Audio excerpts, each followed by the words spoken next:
টানা ব্যর্থতার চাকা ঘুরিয়ে অবশেষে সিরিজ জয়, মুঠোয় মোহালি, দখলে একদিনের ক্রিকেটে সদ্য পাওয়া ১ নম্বর দলের তাজ।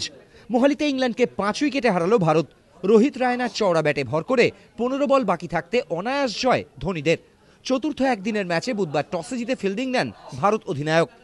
ভারতের সামনে ২৫৮ রানের টার্গেট রাখে ইংল্যান্ড। কুকের ৫৬ রানের পর নড়ে যাওয়া ব্যাটিংকে শেষ দিকে টানেন পিটারসন, রুট। কেপি ৭৬ রানে ফেরেন। রুট ৫৭ রানে অপরাজিত থাকেন।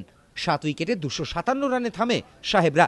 চলতি সিরিজে ধারাবাহিকতার নজির রেখে ফের ৩ উইকেট তুলল জাডেজার বাঁহাতি স্পিন। জোড়া সাফল্য পান ঈশান্ত অশ্বিন। রান তাড়া করতে নেমে গম্ভীর আগেভাগে ফিরলেও ভারতের ভিত গড়ে দেয় রোহিতের ৮৩। কোহলি আউট হন ২৬ রানে।